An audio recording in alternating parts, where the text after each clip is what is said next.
Arun. Brown. Arun. Yes. Brown. Okay. Brown. Arun. Brown. Toilet. Arun. Brown. Toilet. Brown. Brown. Porn can lead to demonic possession. Enough. Porn can lead to demonic possession. Porn can lead to demonic possession. Really?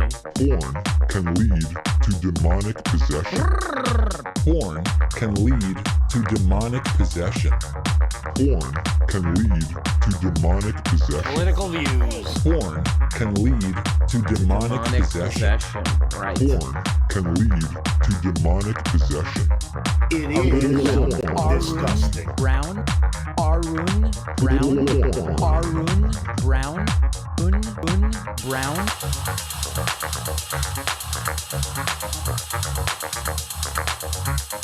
Very good. Wow.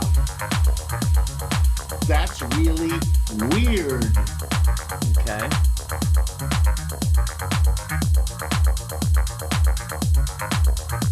All right.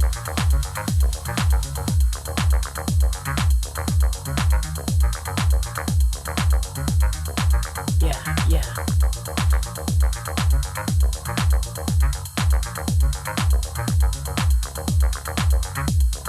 There we go. Oh my God, that beat. Oh, great, guys. Great stuff. Really great transition there.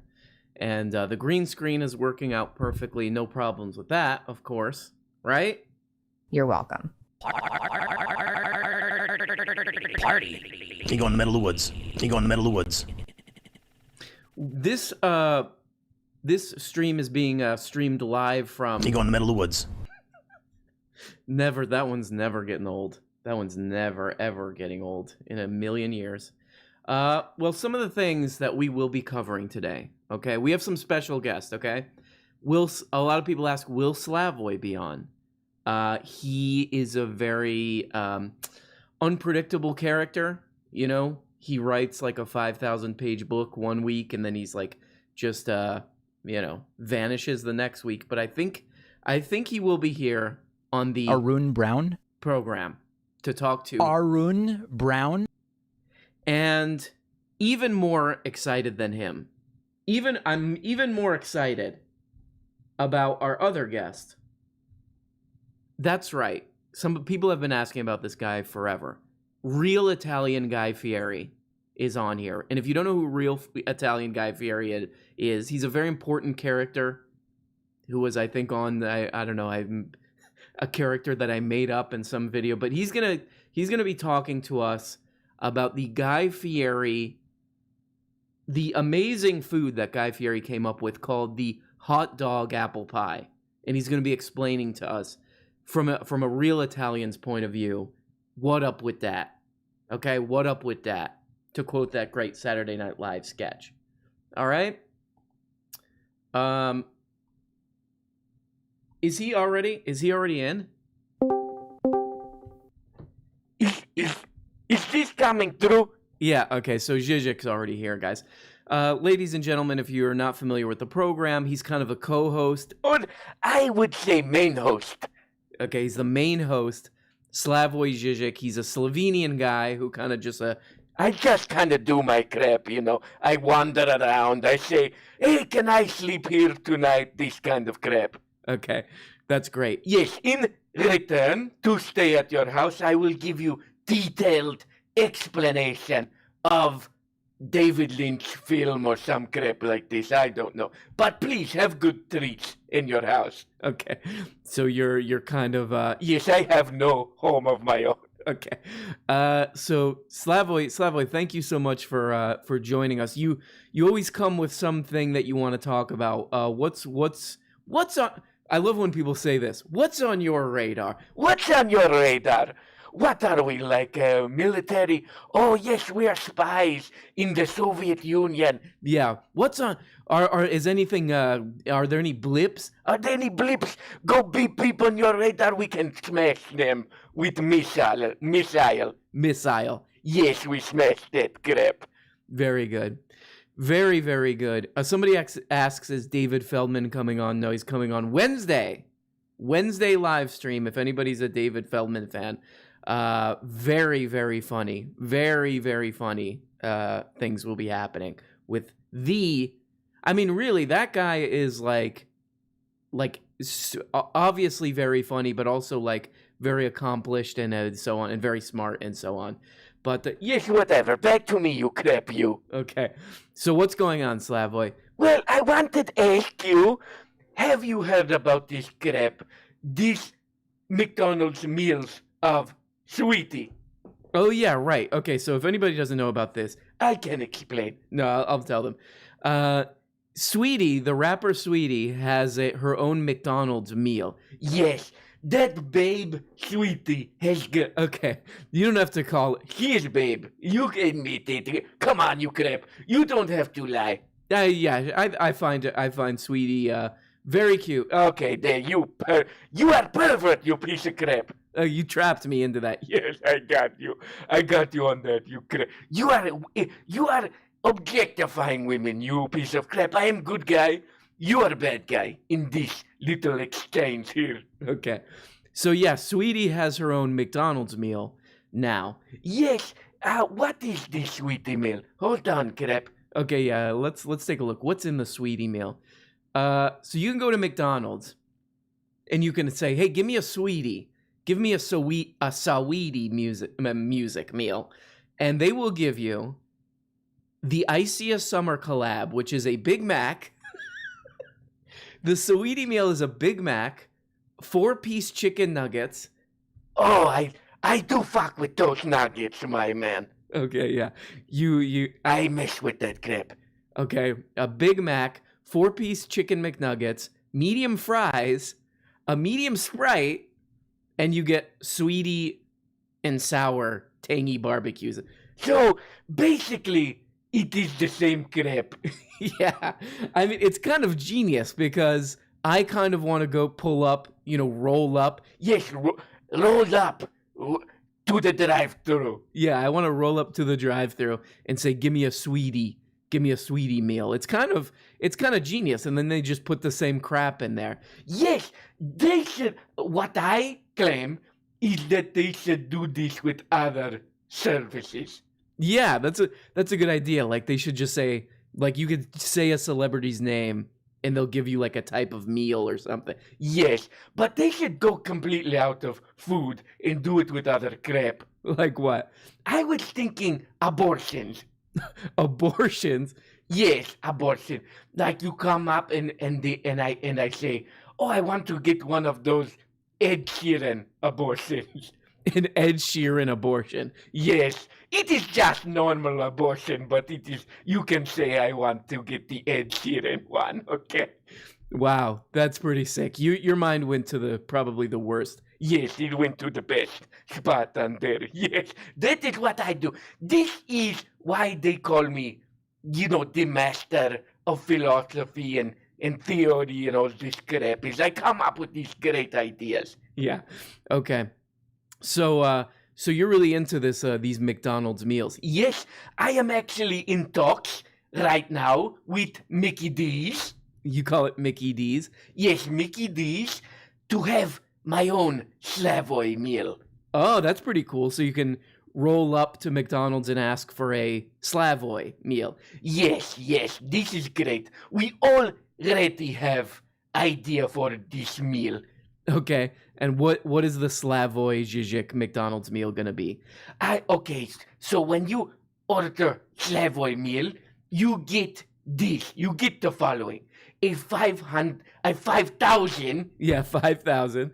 A 5,000 page book about Hegel, 2 New York City hot dogs, which you must be eating, shoving into your mouth while you are rushing down street. Okay. Yeah. So it's like you in that video. Yes, my notorious and famous video where I was looking cool, rushing down street, shoving those dogs into my face. Yeah. So how would you enforce that? The hot dogs in this Slavoj Žižek McDonald's meal They have to be eaten while rushing, yes. while rushing down the street. How are you going to enforce that? Well, when you buy Mickey D's Slavoy meal, you have to eat it on treadmill. On a treadmill. Yes, there will be in the Mickey D's all of these slots. We will take out all the tables in the playground for the kids. We will take all that crap out. And just we will have rows of treadmills where you can eat your Slavoy meal while rushing down the treadmill. Okay. That's great. That's great. And this is sort of in honor of you, you know, when you were rushing down, gobbling those dogs. Yes, gobbling those dogs. What I was, you know, I'm kind of disappointed with the Soedi McDonald's meals. There's no toy. Yes, there is no toy. This is crap. I love to have the toy from McDonald's. This is the pure. Have you heard me talk about this crap with the chocolate? Yeah, you do one of your routines. It's not a routine. Come on, man. Yeah, you do one of your lectures, I guess. You talk about how the toy inside of the Kinder chocolates is a pure ideology somehow. Yes, it is in one of my perverse guide videos. Right. So I do have toy in my McDonald's crap. Okay. What is your toy? What do they get when they order your meal? They get a burnt DVD copy of me on the Red Scare podcast. Okay. So they get a burnt DVD of you on the Red Scare podcast. Yes, talking to those two girls. So you can watch that while you are on treadmill shoving your dog. Wow. That's amazing. So how much is this Slavoj Žižek McDonald's meal? It is $48.99, I believe. $48? Yes, but I claim this is worth it, so it is great. Okay. Let's get him out. Let's get him out. Yeah, there we go. Somebody says that real Italian Guy Fieri is such an underrated character on this program. Well, he's back, and I think that there's no better person, you know, despite him being a little Weird. There's no better person. There's no better person to talk about the Guy Fieri food that he's making, which is a hot dog wrapped in a apple pie, which is a real thing. It's a Chevrolet commercial that he's doing. So hopefully he'll be able to shed some light on that for us.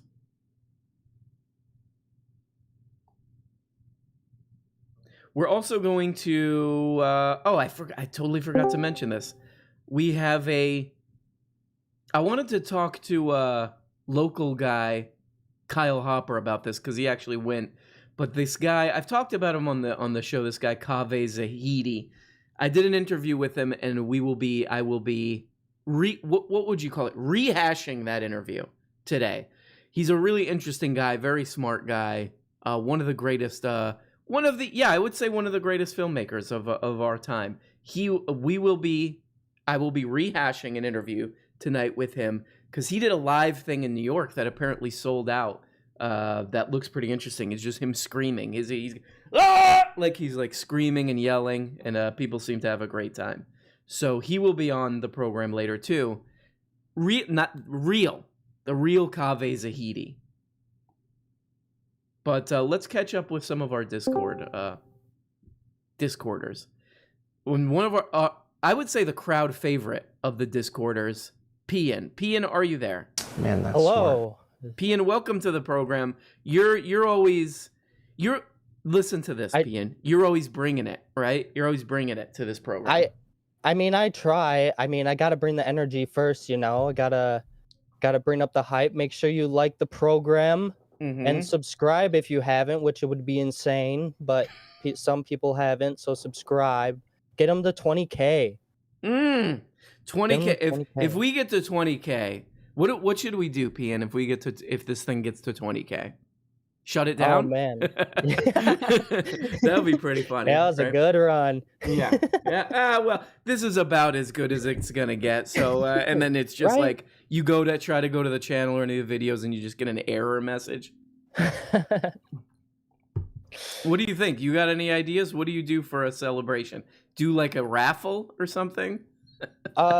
maybe Zizek releases his meal for a discount, and Oh. maybe we'll get a Zizek colonoscopy for free. Just like Instead a of picture, having- maybe a picture of the screen or something. Yeah, either that or someone comes up to your vehicle and makes the operation. I like this. I like this. Very, very good. Well, Pian, look, one of the things we talk about on this channel is how some guy was harassing you because you were trying to throw your dog's doo-doo into what was it, like a children's school or something? Like a kindergarten. You try to throw it through the window of a kindergarten, a bag of your dog's poop. Like, can you refresh what was it? Where did you throw it again? I was sprinting past the preschool and there are kids playing, and so I took the opportunity and hawked it. Were you aiming for any children? Were you trying to like hit a child?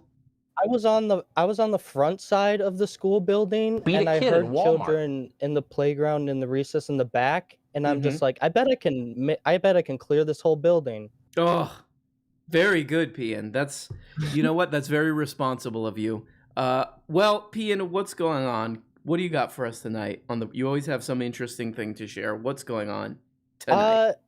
Please go to rmbrown.show. I am trying to keep up with it as much as possible. I am trying to make it like the page to go to try to find all your resources. Crap, all this crap. Yeah. Yes. It's all right. Very good, Pian. I love that. Go. What is it called again? Say the name of it. rmbrown.show. rmbrown.show. And also to plug my own stuff quick, and then you can flush me. Go for it. If you go to my website during the show and become a member and use the code RMBrownLive, no spaces, you'll get 20% off. And there are multiple options for membership. So there we go. Go check that out. Go to the film form at the bottom, hit the heart at the top of the page at the announcement bar. You'll see it. Beautiful. Pian peddling his crap on the channel, and we love it. Pian, love you. Thank you so much, and I'll talk to you later. Bye-bye. There goes Pian. There goes Pian. There goes my Pian, a lot of people say. Somebody was, I think Mary Kate was saying there's new mods, and hopefully they're nicer than the old mods, because the current mods, they will ban that ass. They will ban that ass with what we can only describe as complete disregard. They don't care, they're not gonna take any, you can't kind of refute your banning. They'll ban you just because they don't like you. They'll ban you because they don't like your avatar. It's pretty sad, I would say. It's pretty sick. But we still love them, Rue Kazoo. Kazoo? What's up? What's up, Hey, Kazoo? Zizek, I'm not here to talk to you. But no, you will talk to me, goddammit. Okay, Zizek, calm down. Rue Kazoo, what up? How are you? I'm good, buddy. Rue Kazoo, how are you? How am I? How's my mic? It sounded good. I was hearing a little bit of garbled crap there in the background for a second, but you're sounding good now. What it do? Well, last week I wanted to talk to you about something, but you made me nervous.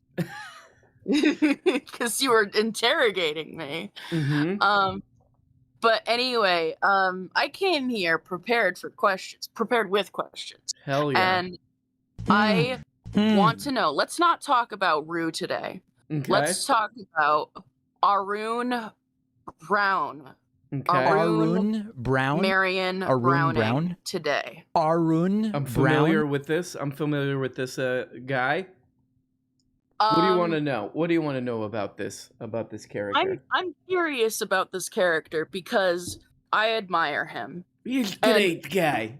He's great. Hey, Zizek, I don't admire you. Okay. What? But I am great too. I have great books.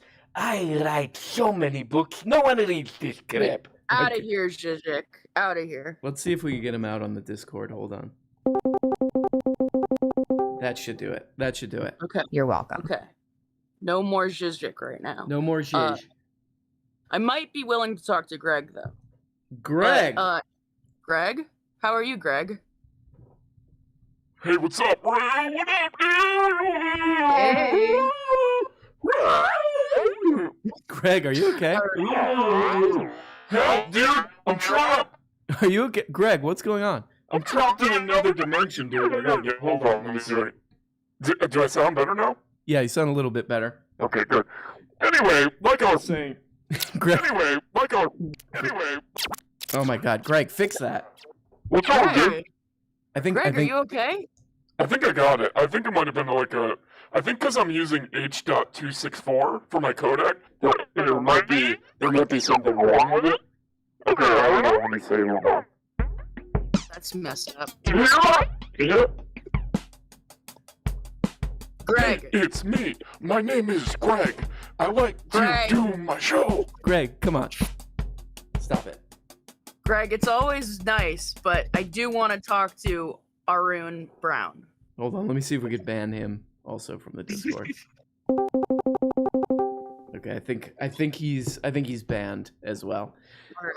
All right, sorry about that, Rue. What's going on? You have some questions? Let's hear what you got.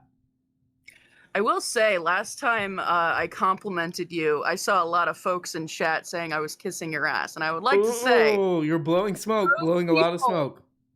to those people, do you think I just tuned into a live show of some guy I don't like to watch? Wow, Rue Kazoo firing back at all the right. critics, at all the haters. All Wow, right, whatever. holy moly. Anyway, so the questions we're talking about RM in this interview. Rukazu interviews RM Brown. Are you gonna be like Nardwar, where you pull up all these like ancient things about me that even I don't remember? No, that sounds funny though. I don't stalk you. I'm not like Chipford or. I'm sorry, that was mean. I'm sorry. Chipford is very cool. Yeah, Chipford is cool. Anyway, I'll that aside. I just wanted to know, like, what's your sort of like weekly process in this whole Patreon, YouTube scenario? Because first of all, I love your editing. I love your research. And yeah, I'm blowing a little smoke, but I'm being honest. I ain't a liar. And you read a lot, it seems. You do, right? Do I read a lot? Yeah, I mean, I try to. I definitely try to. I mean, like, it's like one of those things that I have to push myself to do, because what I would prefer to do, Rue, is just like sort of scroll through like insignificant things on my phone in a sort of addictive, pleasure-seeking, dopamine drip kind of way. That's what I would prefer to do. To be honest, this show, don't want to do it. Hate it, don't want to do it. The videos uploaded to my channel, don't want to do them. What I prefer to do is like maybe sit outside, maybe like next to a pool or something, and just like dopamine scroll through insignificant crap. You know what I mean? But you know what? Yeah, but you know what? You don't do that. And that's pretty admirable, because a lot of us, everyone would prefer to do that. Right. That's like the desire. That's what we call desire. Yes, this is the true nature of desire. I just want to look at my crap on my phone. Yeah. He's very big into like the true nature of desire and all this crap. Yes. Yeah, so it's a difference between like things that I want to do and things that are actually like make you grow as a person. You know what I mean? Yeah. Rukazoo, and I think that doing these kind of creative things, for me at least, they help me to grow as a person, and they are they're more satisfying in the end than the dopamine drip of this crap on social media. You know what I mean? It takes maturity in the moment to be able to make the bigger choice that'll make you happier in the long run. Yeah. And who are you, bro? You Tony Robbins now, dude? Greg, come on. I'm trying to do a serious thing. Okay. Is it? Do I have it? Yeah, his phone's having problems again. His Discord. Unbelievable. Well, Rukazoo. Thank you so much. Talk to you later. Bye. Rukazoo blowing a lot of smoke. But we love Rue. We love Rue. And Rue, you will come back. I'll bring you back later, Rue. We love Rue and Rue's Political views. That worked way better than I thought. We love Rue and all of Rue's Political views. Very good. Very great. So you're just an actor on TV telling us your political views. Guys, I wanted to bring on a really special guest. If you don't know, this guy Guy Fieri, he came out with this thing that's kind of it seems like a forced social media thing. It's like a commercial, like when a big company tries to do like a viral thing.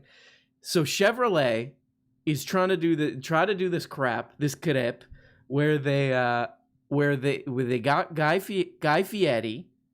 They got Guy Fieri. We love Rue.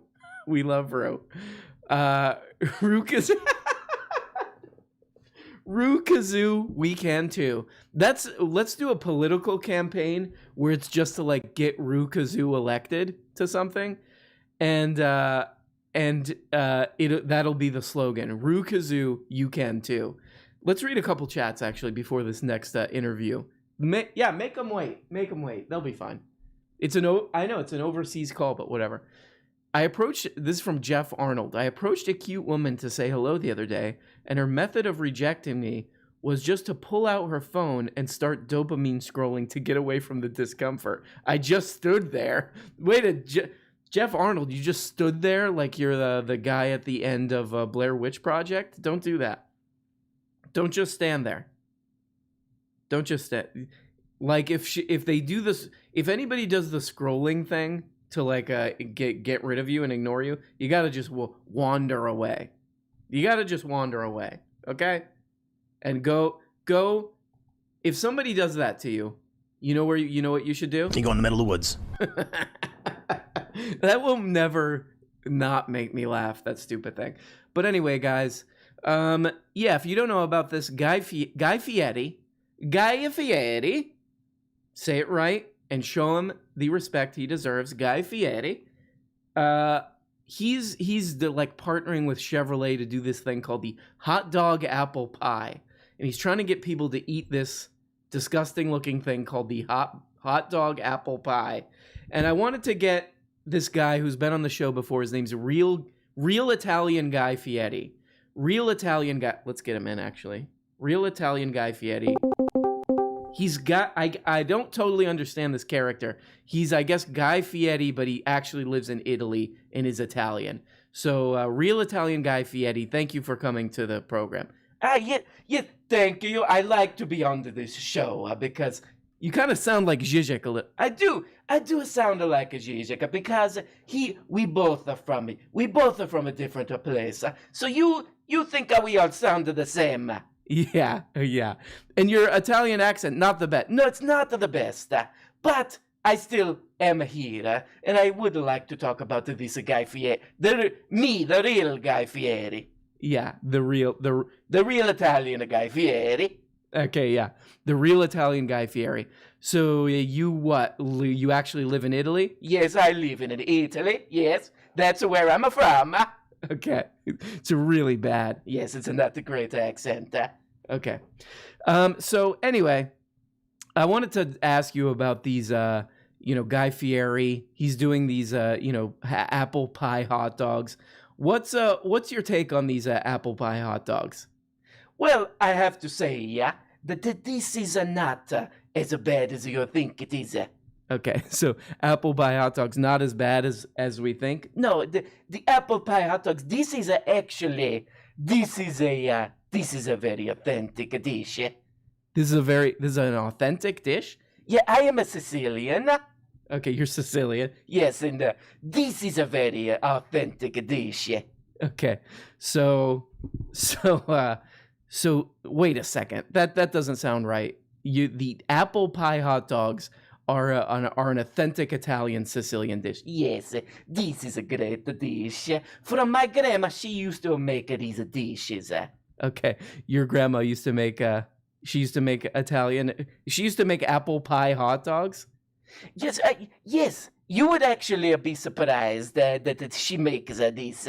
Yeah, it doesn't sound very authentic. Yes, no, you would be surprised all the dishes because there is a myth about the Italian food that it is like you see in the movies. It's all a pasta and a penne pasta in the basil with a little bit of a tomato. But this is not right. This is not how it really is. Okay, so this is just a myth. So what's real Italian food like if it's not this? Well, there is a much better dish that I can tell you. This is an example of a real Italian dish. We call this dish bene tutte notte. Okay, I'm not gonna try to say that, but what is this? What is this dish? This is a very famous dish of my family. It comes, you might have not be familiar with this, but it is come in a plastic package, and you can take this dish wherever you want. You can throw it into your bag because it is put in a plastic case. It comes with a plastic case, so you can eat wherever you want. Okay, so it comes in a plastic package. So then what's actually inside this plastic package? It is a lunch that you can construct yourself. It has a stack of crackers. We call this a stupente pane. Okay. This translates into amazing bread, but it is a small crackers. And you also get a piece of a wet turkey, a wet processed turkey. Okay, so you get crackers and a piece of wet processed turkey. Yes, and you get another thing. It is called impostere formaggio. Okay, and what is that? What does that mean? I believe in English this translates into a fake cheese. Okay, so wait, let me get this straight. So this authentic dish it comes in plastic, so it comes pre-wrapped, and it's fake cheese, crackers, and wet processed turkey.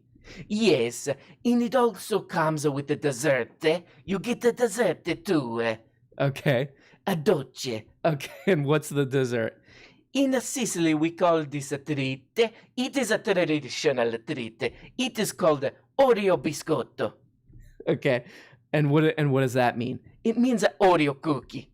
Okay, so this is a Lunchable. You're exactly describing a Lunchable. Okay. Oh, you have been to Sicily. No, we have Lunchables here, and that's not authentic at all. Okay, well, maybe you have heard about the authentic pizza in Sicily. No. Okay, now we're talking authentic pizza in Sicily. Yes, there is one guy in Sicily who has the best pizza. Everyone goes to this guy. Okay, your accent you do really sound like Zizek. This is a racist stuff. Okay, it kind of blends in. So there's this guy. He's like a master pizza maker or something. Yes, he is the master. He is the greatest pizza maker in all of Italy. He is so great that we call him the Papa. Okay, you call him the Papa, based on the other food item. I think I can guess this guy's name. Oh, you can guess his name. What do you think his name is? John. Is his name Papa John? Oh my God, you have been to Sicily? Why didn't you tell me? Okay. All right. No, I have not been to Sicily. We have Papa John's here too. Okay, that's great. But we have another traditional Italian place that we go to for a pizza. Okay. And what is this? It's called a piccolo. Okay. This translates into a small Caesar. A small Caesar, like Little Caesars. Oh my God! Do you live here? Do you live here? You know all of the great places. All right. No, we have Little Caesars in the United States. So, okay, this one you definitely will not know about. This is a beautiful Italian drink of Sicily. We call this a drink succo de alligatore. Succo de alligatore. Yes, that's a good pronunciation. Succo de alligatore. Okay. Say it one more time. Succo de alligatore. Succo de alligatore. Okay. And what does that translate to? It translates into a juice of the alligator. Juice of the alligator. Let me guess. Another way to put that would be Gatorade. You have been to Sicily. Why didn't you tell me that you have been here, that you live here? Okay. Anyway, can we kind of move on to this Guy Fieri thing? Yes, you can ask me. I am the real Italian Guy Fieri. So you can ask me anything you want to. Okay. So how did this whole hot dog apple pie thing start? You say this is an authentic dish. And your grandmother made it. Like, where did this come from? Well, all the great foods, like all of the great foods, this comes from necessity. From necessity. So, like, lack of money or whatever. Like, chefs have to be creative with their limited resources and crap like this. No, this is wrong. It's to keep the mafia away. Okay, it's to keep the mafia away. What does that mean? Yes, these mafia guys, they like the hot dogs with the apple pie, yeah? Or as we call it, pane con torta. We put these out in front of the businesses and we say, please don't burn down my store, please. Okay. So these apple pie hot dogs are just as a bribe to the mafia. Yes, there was one guy, his name was Pepe. He forgot to put out the apple pie hot dogs. In the mafia, they take his moped and they burn down his shoe repair shop. Okay. Wow. They took his moped and they burned down his shop? Yes, he was also, there's another guy. He used the veggie hot dogs in his pie. And the mafia break his legs and they break his face. Oh my God. Well, that's horrible. Yes, this is a bad guy. He had a bad time with the mafia. Okay. And what was that guy's name? His name was Pepe. Okay. So the same name as the other. No, it was the same guy, yeah. Okay. All right. This is great. I would like to stay around a long time, more than a Zizek. No. Guys, let's real Guy Fieri, thank you so much. That was a horrible guy, and many are saying a horrible bit.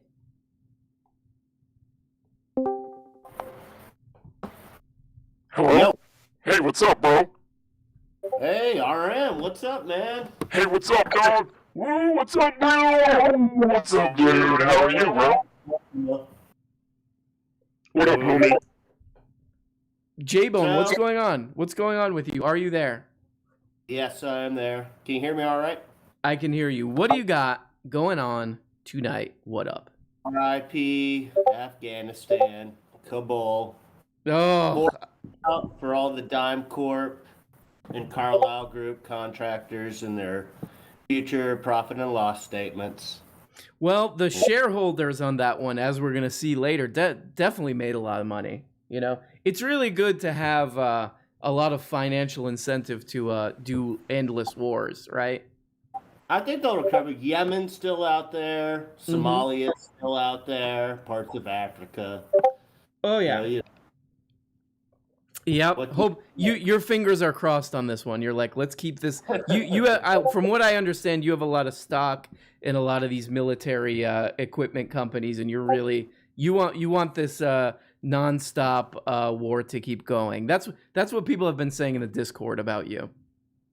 Yeah, I'm dating the chairman of the board for Dime Corp. Oh God. Tonight. Oh jeez. But to you, it's worth it. You're into it. You're having a good time. Yeah, it's fun. You just be a, sugar daddy. Oh, what do you spend all this money on? Books, lots of books. Okay. So are you?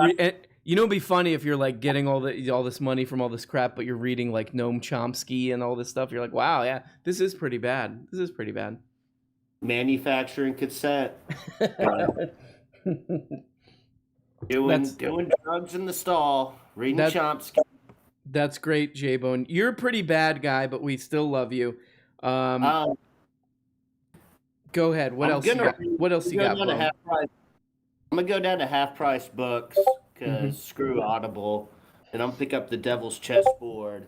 Yeah. Legacies of Ashes. It's on my to-do list. You gonna read them? Patreon, man. Thank you. You like these because in the Patreon we have like sort of a reading club going, and we're reading these kind of classics about the CIA right now. We're reading about secret history and real, what I would call real conspiracy and stuff like this. And you're liking it, J-Bone?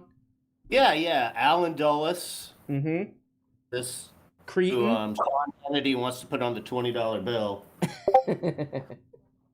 That would be hilarious. Put the Dulles brothers. Put the no Dulles Harriet Tubman. Only heroes like Alan Dulles. I love it, J-Bone. All right, well, Jay.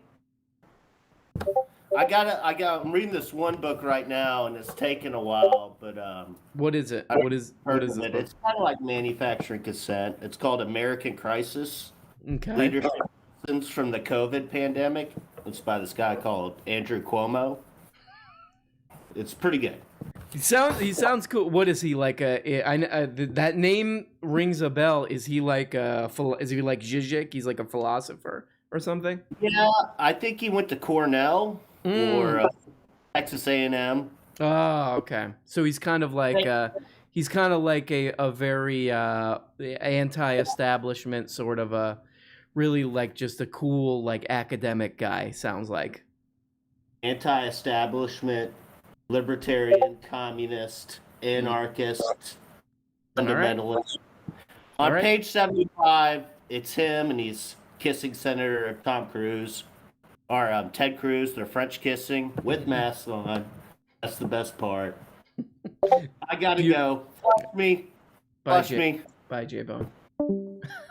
J-Bone's like, I'm done.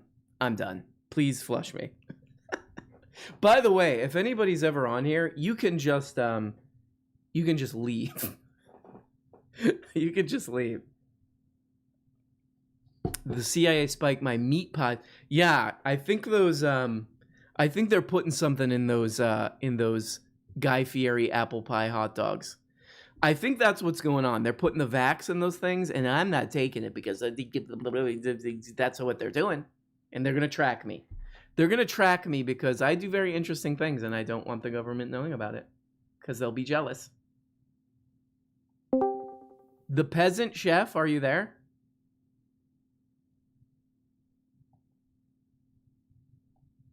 No, you are not. No, you are not. Dude with Working, are you there? You have a long-ass name. Dude with Working... Dude with working headphones. Okay. Wait. Dude with working headphones. Are you there? Can you hear me? Can you hear me now? You are a dude with working headphones, but you're not a dude with a working mic, I would say. Yeah.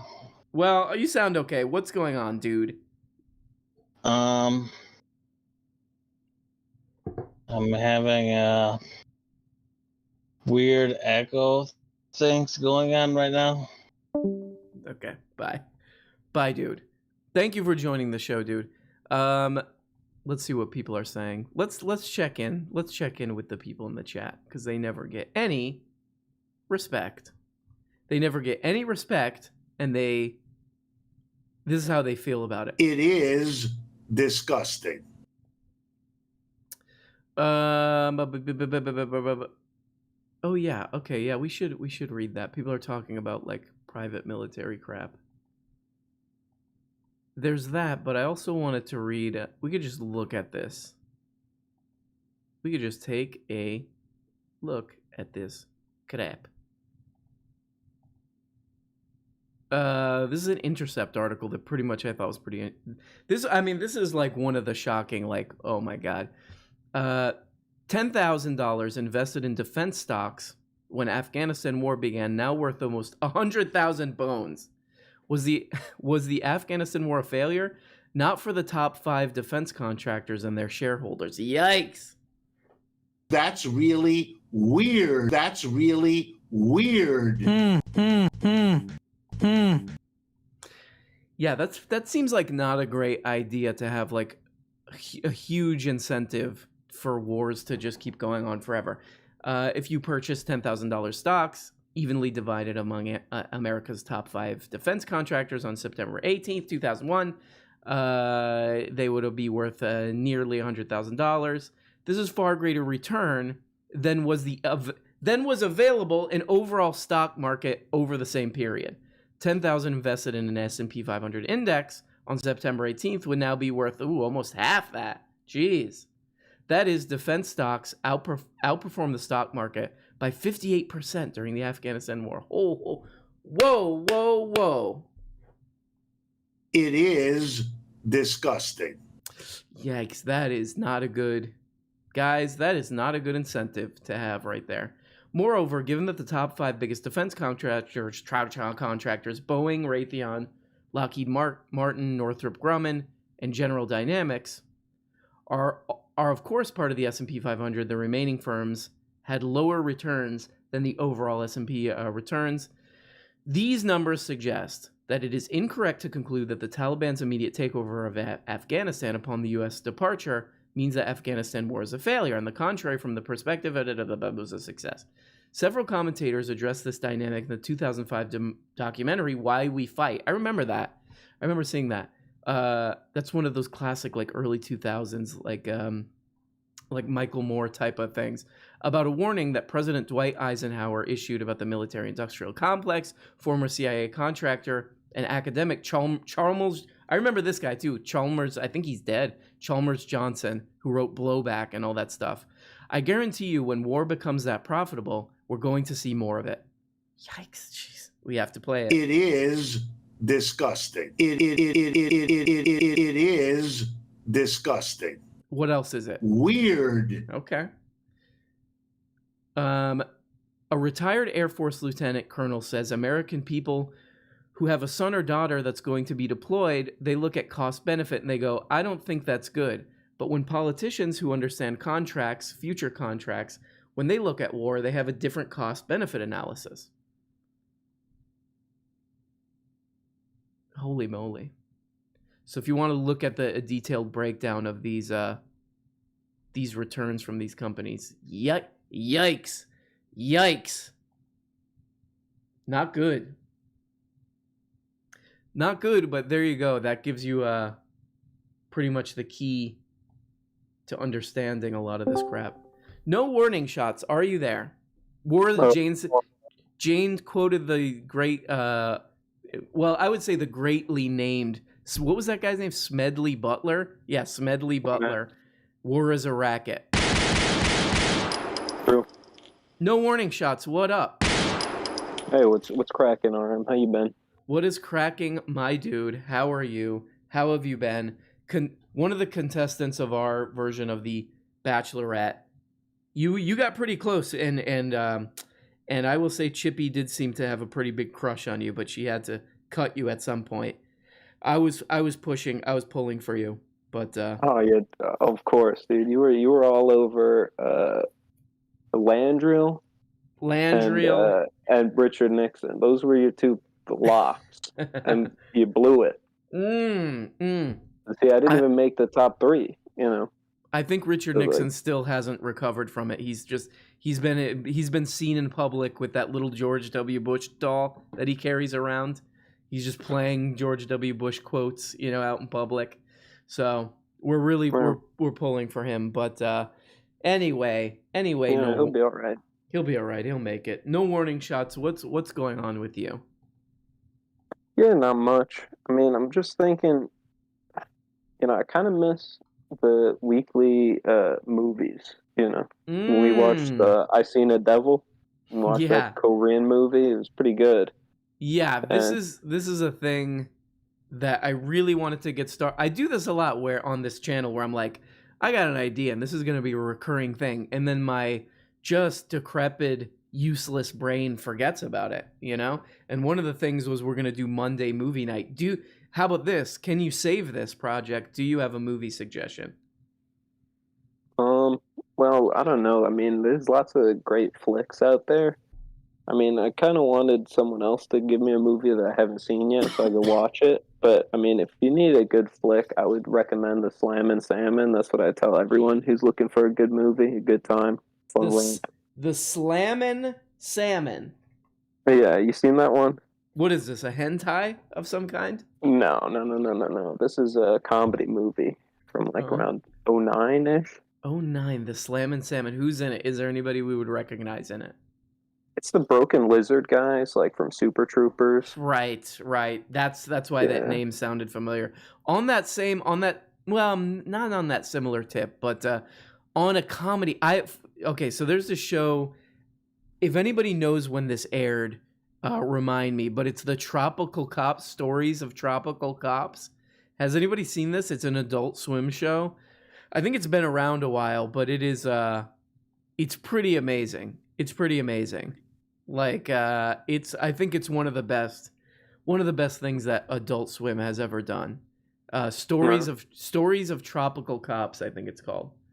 But I mean, Adult Swim, it's got some bangers, and I've never heard of this, so I should probably check it out.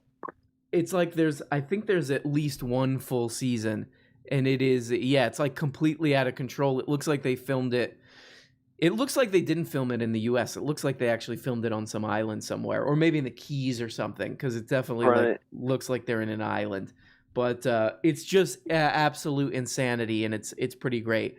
But wait, how many Broken Lizard movies are there? There's Super Troopers.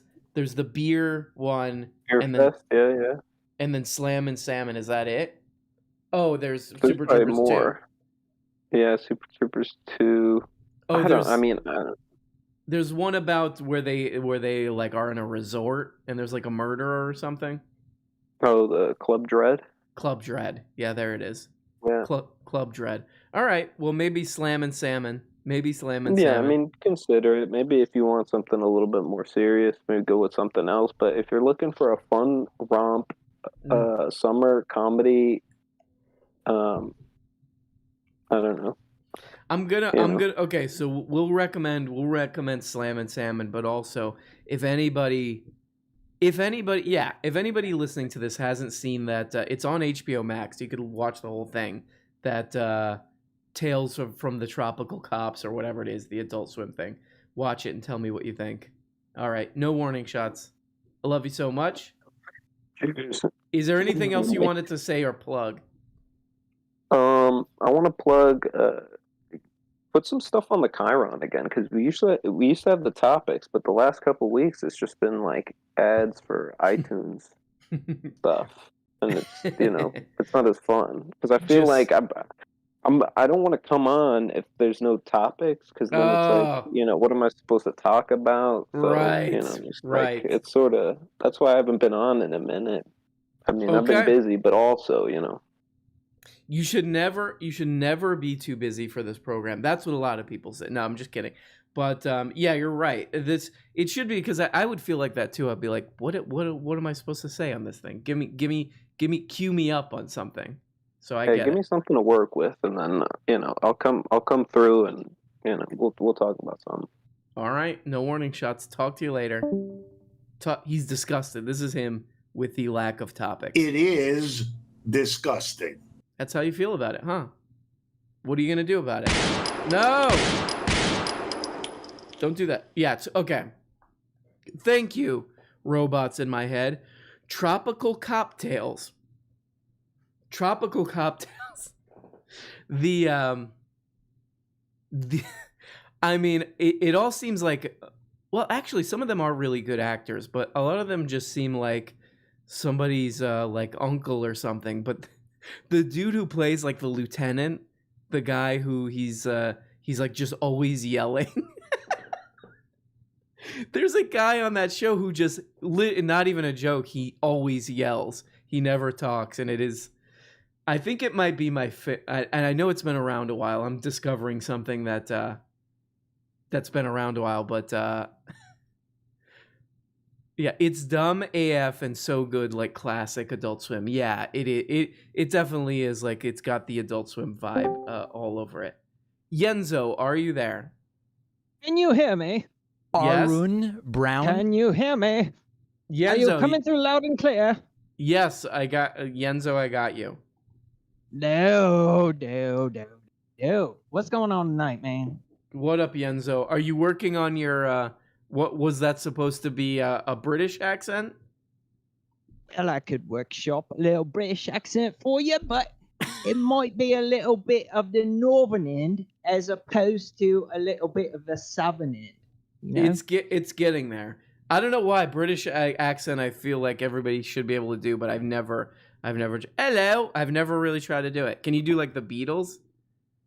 Well, we're the Beatles. You know, well, you know, the thing about the Beatles is you've got to come more with a Liverpool accent. You know, it's got to be a little bit more well-rounded. It went Scottish there toward the end for you. It did, man. There's people in the chat think you're Nathan J. Robinson. That guy, I fancy feel boy. a bit I feel a bit confused myself, RM, because like I spent a good chunk of time, good chunk of my afternoon, trying to deconstruct some Tucker Carl nuts using the Socratic method. Right, I made it about 25 minutes before I just passed out pounding my forehead. So you're a big Tucker Carlson fan. Well, I'll tell you what needs to be on everybody's radar is what happened this past week with him out there in Hungary with Viktor Orban. Are you hip to this? You know what Tucker Nuts has been up to this past week? What's he been up to? What did he do? What did he do this time? Oh my God, it was fantastic, man. The guy got totally pimped out by one of the, like far right wing, just nut bars of Eastern Europe. And I mean, it's sad, but at the same time, I mean, good God, there's cozying up to right wing fascists, and then there's Fox News. Yeah, he kind of seems like I don't know if you remember like Natural Born Killers. There was a Robert Downey Jr.'s character was like this like kind of like sycophant. Sycophant. He had no like moral compass and all this crap.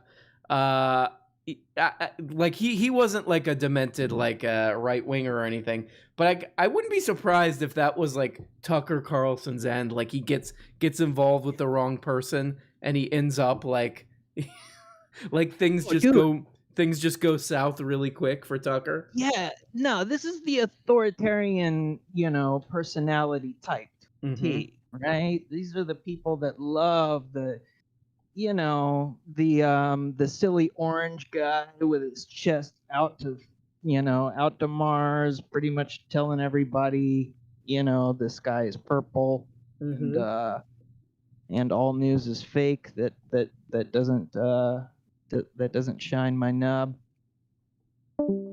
That we do not use that language. I want to like just like ban people and kick people off for using like mild like curse words, like mild toilet language, like knob. We do not say that on this show. We do not say that. You are permabanned. This is the other thing that, I mean, look, not to make light of this situation, but I feel like you could probably get better, like, breakdown of the history that's led up to what's going on in Afghanistan right now. But this is a, I would say, not interesting, quote unquote, interesting story, but kind of a stupid story. I don't know if you guys have heard about this, but I guess this is like a viral thing. British college student claims he went to Afghanistan for the weekend, is stuck. And the guy's name is Lord Miles. Lord Miles. This is what we have to say to him. Man, that's smart. No, this is actually what we have to say. We have to say, No. He went to Afghanistan to Party. and now He go in the middle of the woods. Lord Miles has been posting through the Taliban's takeover of Kabul. Miles Rutledge, who claims that's the thing. Like, I kind of get the vibe that this dude's like, I mean, if this guy got found out to be like just doing a fake, I don't know whether to love him or hate him, to be honest, or just say that he is. It is disgusting. And that he is disgusting. Miles Rutledge, who claims to be a 21-year-old, however you say that, university student, studying physics and finance, says he went to Afghanistan on holiday, but didn't expect to be there during the Taliban's takeover of the government. This is his quote. I mean, this is what discredits this entire thing. Quote, decided to pop down to Afghanistan for a few days. Never been before, unquote. He wrote in a 4chan thread. Like, that's the thing. Like, this could be real, but like anybody who's like a really like active on 4chan, like if you got on a plane and the pilot was like, I'm on 4chan, you would be like, maybe we should take the next plane. Maybe we should wait. Hi, This is your captain speaking. I will put down the 4chan for a second. Hold on, can you guys hear me? This is your captain speaking. I have put down my laptop to take a break from 4chan to fly us all to Dallas tonight. And I was just posting on one of the 4chan boards. Before that, I was looking at anime. I mean, a certain type of anime. Anyway, guys, relax, and we will be in Dallas at some point, and I will see you later. Like, that would be a little bit, yeah, I don't know. He wrote on a 4chan thread on Friday, just goofing off and soaking in the sun. Seems more peaceful than London to me. AMA. He's doing an AMA, too. This just seems like an absolute social media grift. This goofball. Either that or he's like a true dimwit. Like a dimwit with too much money. As of yesterday, Rutledge claims to still be there. On Sunday night, he did a Twitch live stream in which he talks about wearing a cross and that it's, quote, God's plan if he's killed by the Taliban. In another, he claims to have shaken hands with the Taliban. He's also claimed that he bought a lordship certificate that he hoped would trick the Taliban into not killing him. This has a BS written all over it.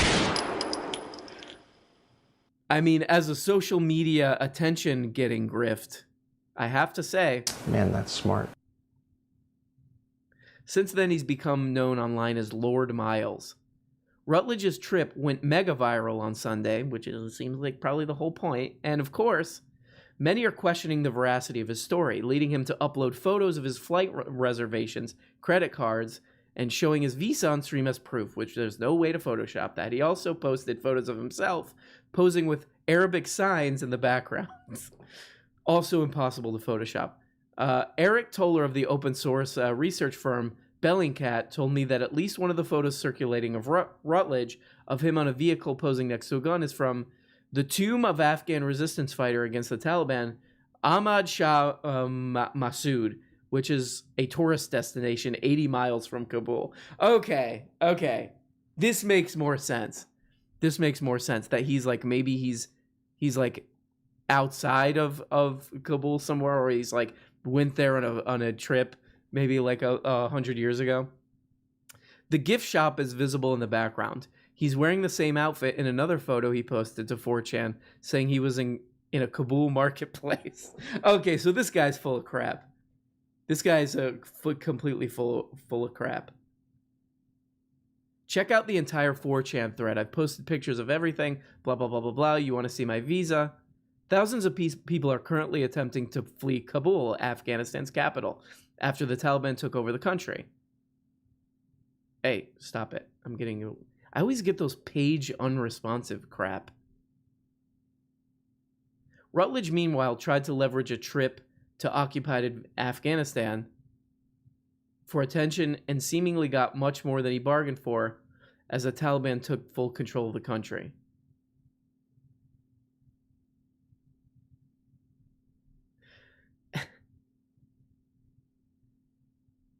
He claims that he'd been... This is like, yeah, this just makes this guy seem like a very unlikable dork. He claims that he'd been inspired to go to Afghanistan after searching for the top 10 most dangerous countries in the world and then, quote, use it like a shopping list, unquote. And now he's saying he's stuck there. This does seem like a prank, but who knows? Who knows? Who knows?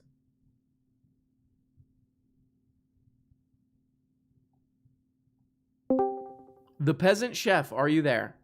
Yes, I am. How are you today? Hey, what's up, bro? How are you, dog? I'm doing fucking awesome, man. Can I say fuck on here?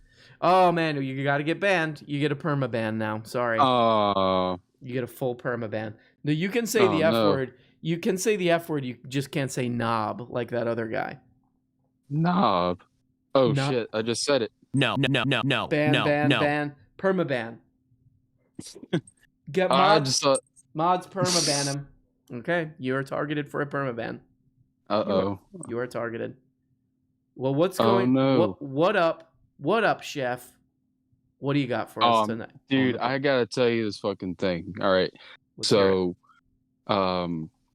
that guy that you had on earlier, that Mario Batali dude, or what? No, it wasn't Mario Batali. It was Guy Ferrari or something. One of those Italian guys, yeah. Yeah. So, like, I don't get why Guy Fieri is doing this disgusting move with food at all.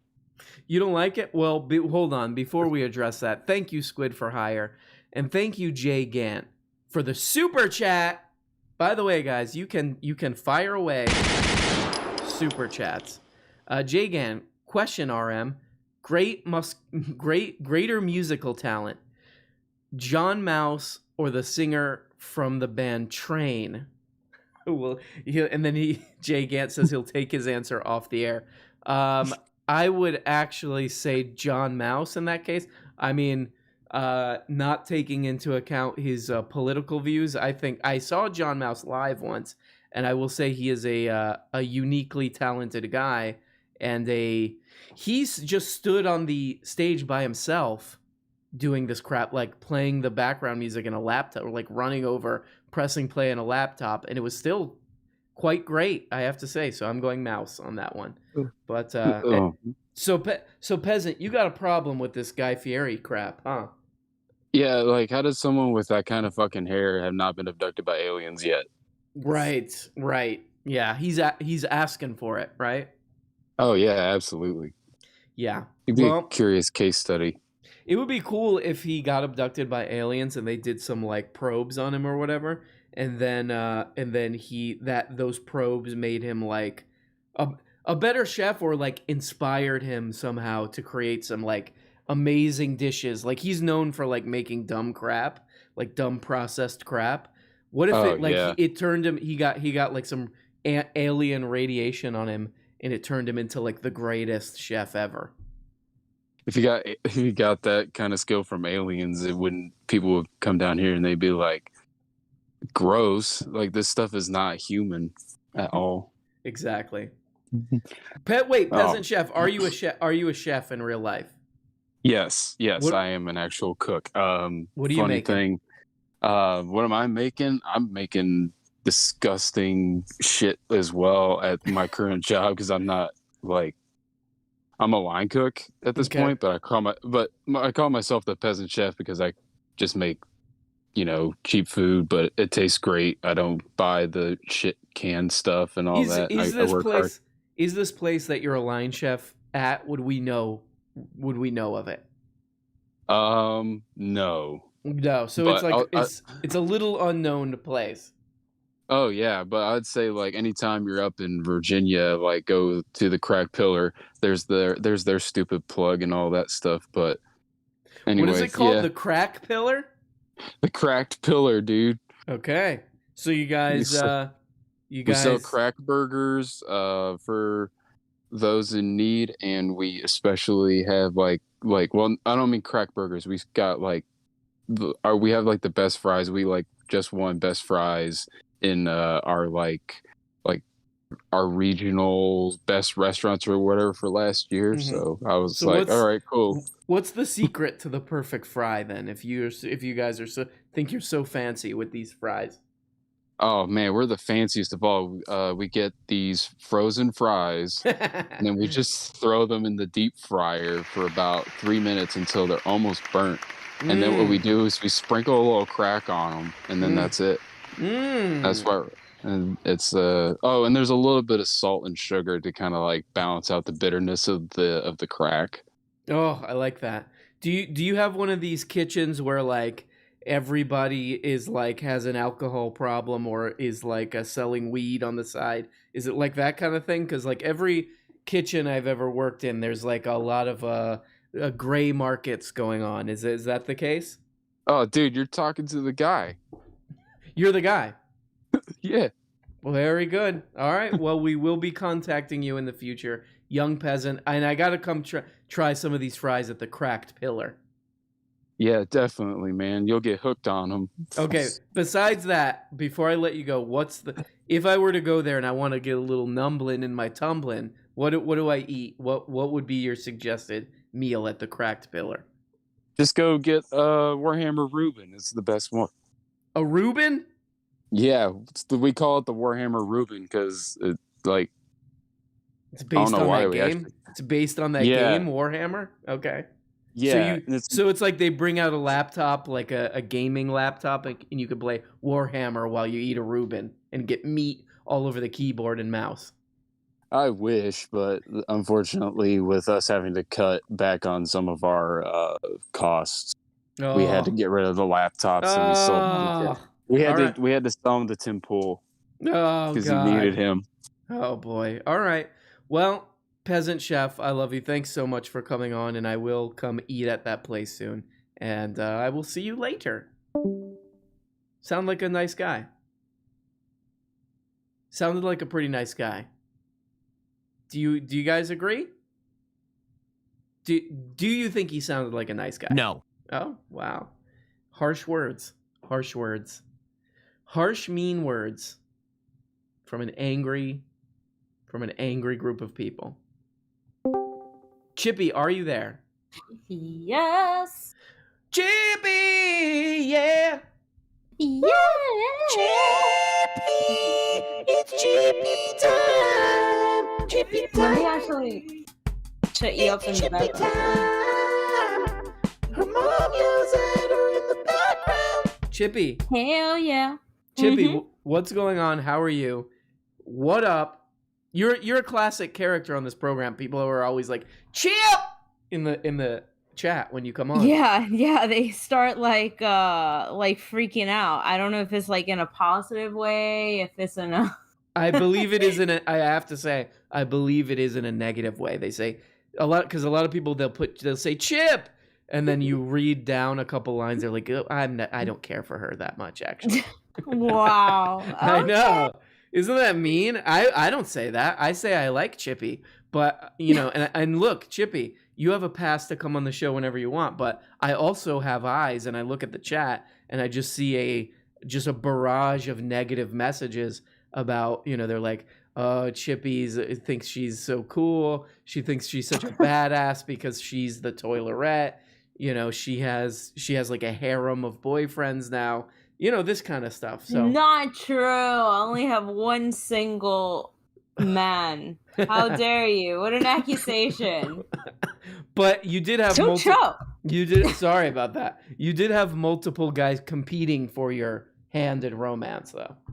Yeah, there was like even like people in the chat trying to still get in the show. Like, oh my god, people are obsessed. Unbelievable. I have to say thank you for the super chat from Jensen Listen to this name, Chippy. Jensen Larimore. Like, Jensen, come on the show. We gotta talk about that name. Yeah, that is probably the best. Like, my name sounds like blah, but Jensen Larimore is like, it's just like one long, like, melodic, good sounding name. You know what I mean? But anyway, Jensen Larimore says, Knob, who's there? Well, unfortunately, he is permaban now. So, mods. No. Permaban. I wonder if there's Yenzo. Banned. Did you see what I sent you yesterday, I think? I haven't been checking Discord, but what do you have? What is it? Tell us. So it was this like leftist like YouTuber who was like rating all leftist YouTube.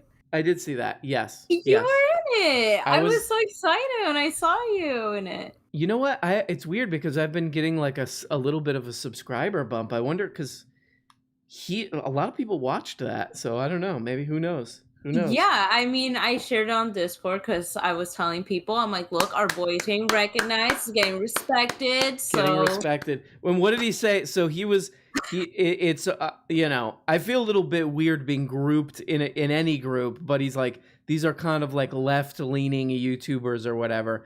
And I can't.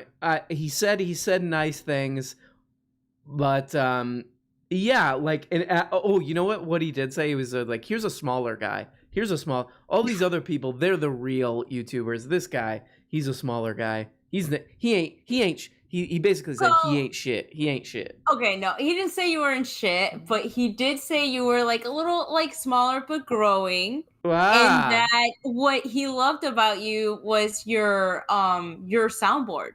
That you use soundboard. Yes. And he said best chit check impression. Oh. So, I'm just saying.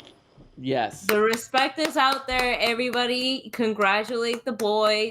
The boy wonder, R.M. Brown. We're getting there. And it really is I mean, the YouTube stuff is so fucking unpredictable. It's like, you know, like, it's weird because there was like a month of like the past month is just like, I'm like feeling like I might be shadow banned or, you know, it's like, it's really, who knows? I think it's like, I feel like YouTube is hard. Like when I was doing my like that research paper that I told you about, I was like reading into it and like, well, you've discussed this, like how, for example, like Abby Shapiro and Ben Shapiro, like they bombard you with ads, right? And like, people accidentally sometimes like click on those things, so it like puts them like even higher on YouTube because it's really all about the clicks. Like I don't know how it is anymore about the time. You remember that like back in the day you could do like really short videos and then they started to have to get longer and shorter and social media and so on in order to get ads. I don't know how it is now, but it's just constantly changing, and I feel like people on the left just kind of get left behind. Let's see. I mean, her video titles are all so funny. Like this one, Abby Shapiro's, aka Classically Abby, is.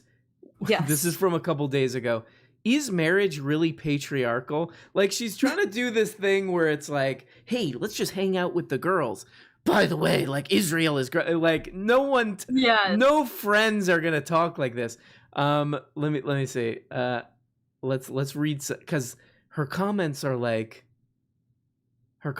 always like universally negative. Problem also, okay, can I just say, and the Young Turks kind of said this, but it was in terms of protest, but if you're on the left, Mm-hmm. I get it, you wanting to get on the videos and then wanting to leave like, mean comments or whatever, but you understand you're still giving them the views, right? Yeah, Like you're still that's bumping them up when you do that. Isn't that the opposite of what we want to do? that's a good. I mean, it's definitely supposedly that's a big part of how YouTube works. Is they look at engagement. So I mean, this guy here says, imagine having to advertise for your YouTube videos. So, and Yeah. look, that's one of the Which is terrible. top. That's one of the top liked things on here, but it's still like a ton of engagement. 10 replies.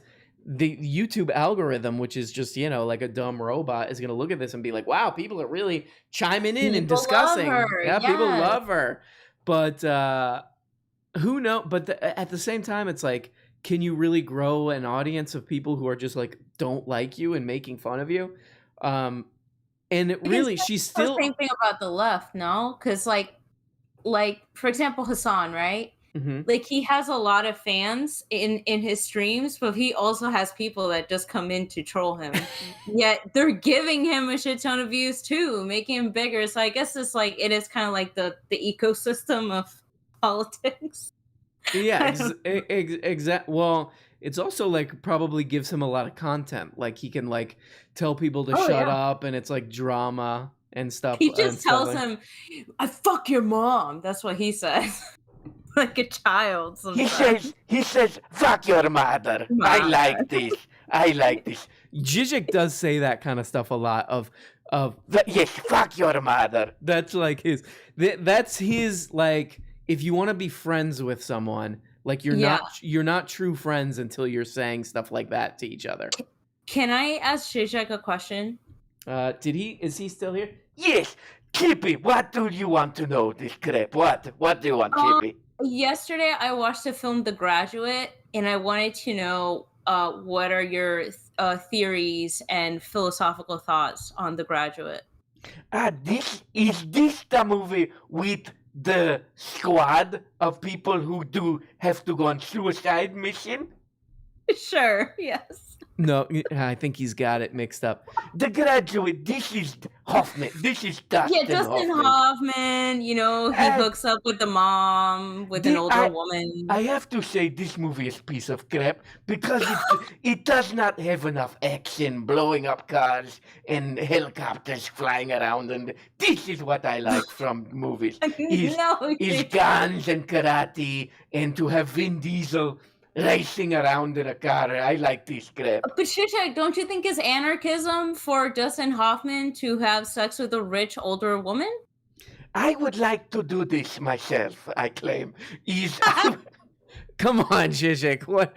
Yes, no, you deny this, but if we are keeping it real, I would like to be Hoffman in this case because he is having a great time. Okay, all right. That's he's getting he's a little bit of an old pervert, Zizek. Yes. So the movie kind of made me laugh because obviously the movie is like he's kind of lost. He doesn't know what he wants after he graduates, and then he meets Miss Robinson, right? But there's like a scene in the beginning. I couldn't get over it where this guy comes up to him, takes him to the side, and says, "I only have one word for you, kid." And he's like, "What?" And he's like, "Plastics. Plastics is where it's at. Call me." So he was like hinting at like that the future. Wow. I haven't watched that movie in a really long time.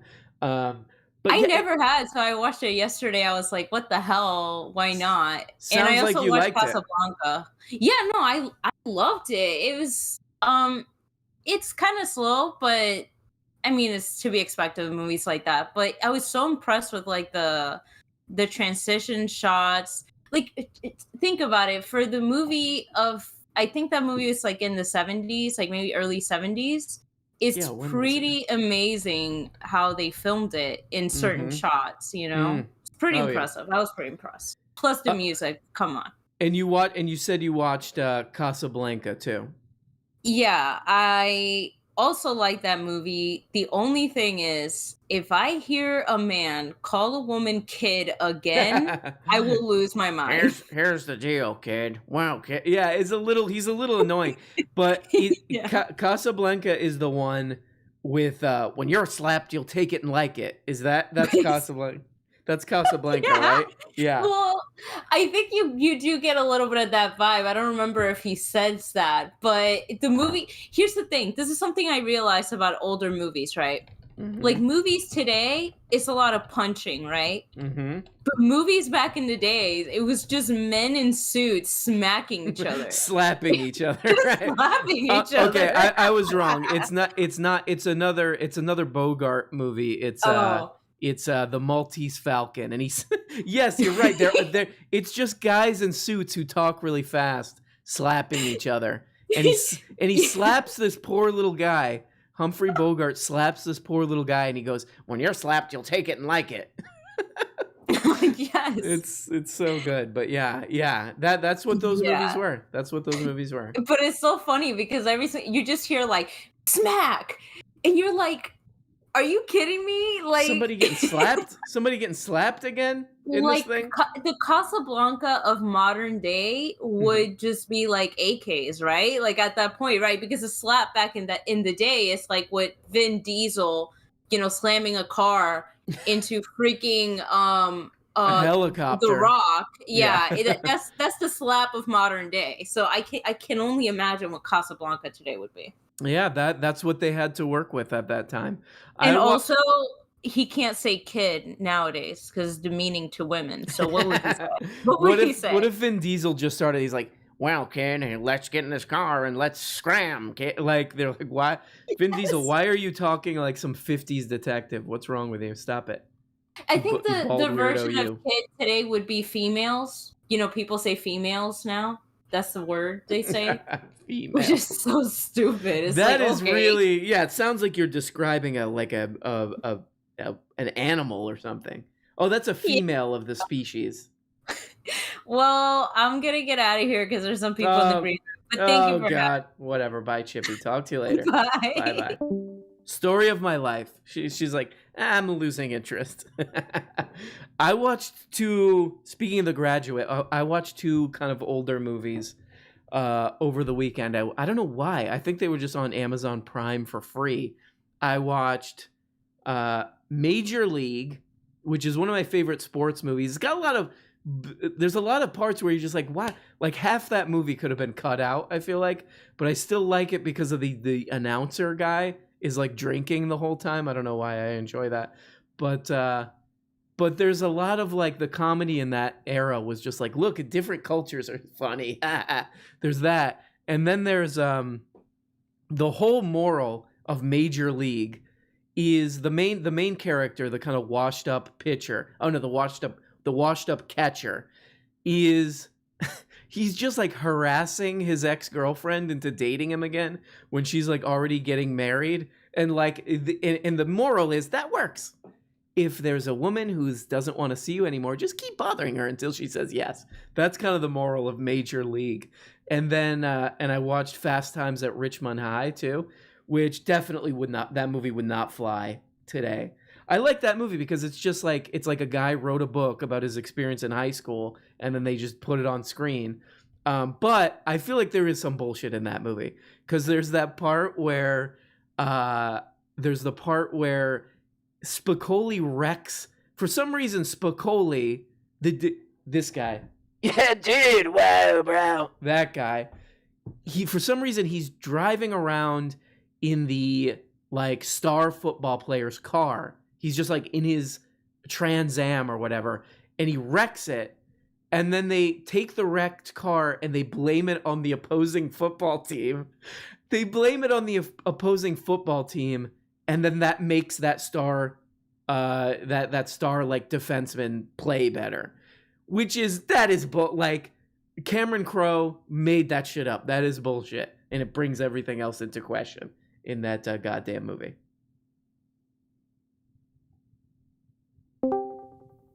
What is Push to Talk? Are you there? Yeah. What? What is up, dude? What's up, bro? Hey, what's up, bro? I don't have anything to contribute. I just listen to the show. I work at night, so I've been off work for like a month. What are you doing? What work? Wait, you don't work there anymore, you're saying? No, chip shortage. So I've been off work for a month. I've just been collecting unemployment. Oh, what was this job? Human robot. Human, just doing repetitive Assembly crap. line. Assembly line. Can you tell us what you were assembling? Robots or what? Yeah. And this sounds was it boring? You were like, I got to get out of this crap. Yeah. So what are you doing now to fill your time? Playing video games, listening to YouTube. What game? Can you give us a what game you're playing now? Well, I was playing Tekken the other day against Benzel.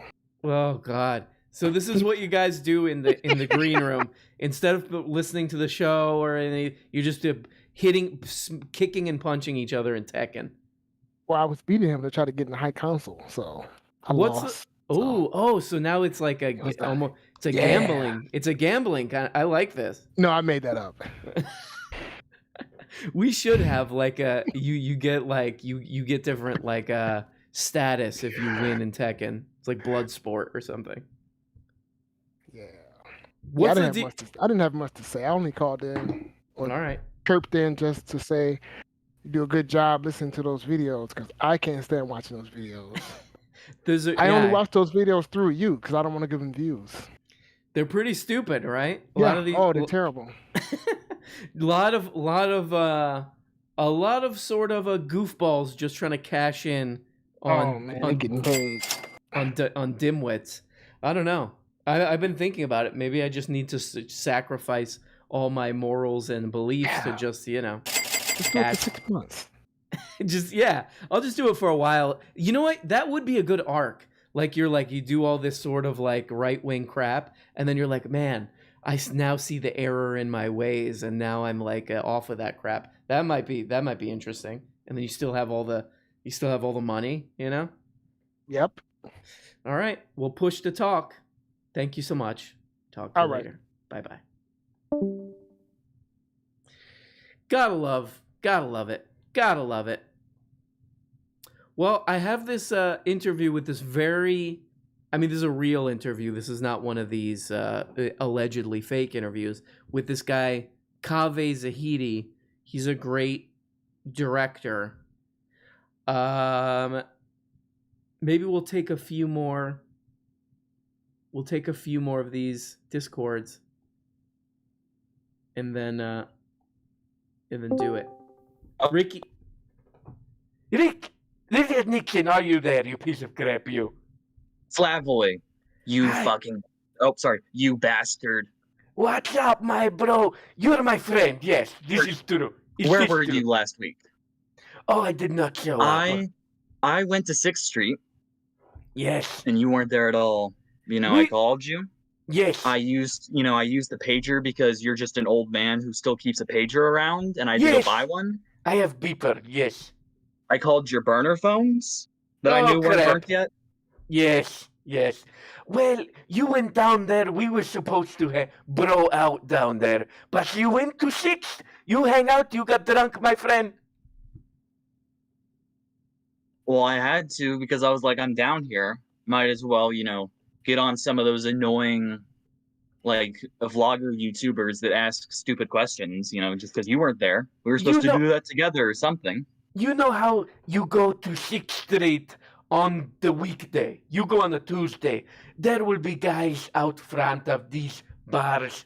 They will say, hey, come in. We have you for $2. You can have an unlimited shot. You know those guys? They're basically hanging out front, and they're like, all the deals sound impossible. It's like, hey, if you come in, it's Tuesday night or whatever. Hey, if you come in, you can get like an entire thing of Jack Daniels for $1.50 or something. Yeah, it's always like I haven't done it personally, but I have friends that are just a little older that have, and I have some cousins that have gone there for games back in the day when, you know, my school used to play A&M, or the docs. You dox yourself. You dox yourself. I was supposed to hint at it, not actually do it. Okay. When we used to play the Matthew McConaughey school, I had people that used to go there. But, you know, I was always too young for it. So it's like I vaguely know about it, and I know about the vlogger thing, and that 6th Street is the tourist trap. Oh God, yeah, it is. It's really bad. It's really bad. We don't mess with that. And I gotta say, before we move on, I gotta say thank you to Squid for Hire as always. Squid for Hire. Oh yeah, greatest person in the chat. Always adding everyone to say get on the program, this and that. Yeah, he's very much like trying to like contribute and help things work out better. So we gotta give it up to the man, Squid for Hire. I would say honorary mod almost. Like they're that muscular. Yeah, but now I don't know if you heard the last call. Now being a mod is like tied to winning at Tekken, which is getting pretty weird. It's getting weird, I would say. Oh, that's because of I can't remember if it was Colin or Benzel. One of those. It was one of them. One of those assholes. One of those pieces of crap. Yeah, since the Toilerette ended, we needed other, you know, gambling forms. So I mean, that's another thing that thing really sprung up. It was already existing here. We already had a gaming community going. Yeah, that became the new circle. Maybe we need to do like a weekly like what's the ranking of the Tekken players? I thought you were gonna say like what's the hustle we do for the week. No, we need to look at. I like Tekken too. I like to play. I like to be Chun-Li. Okay, I think he's got his games mixed up. No, Tekken is the one where you're kicking the car in between. You have to. There is screen where you have to beat up the car. The car is just sitting there, and you do a Dukins at it.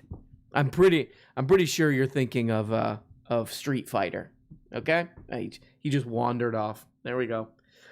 Pretty unbelievable. Unbelievable. All right. While he's out, put him in timeout for the week.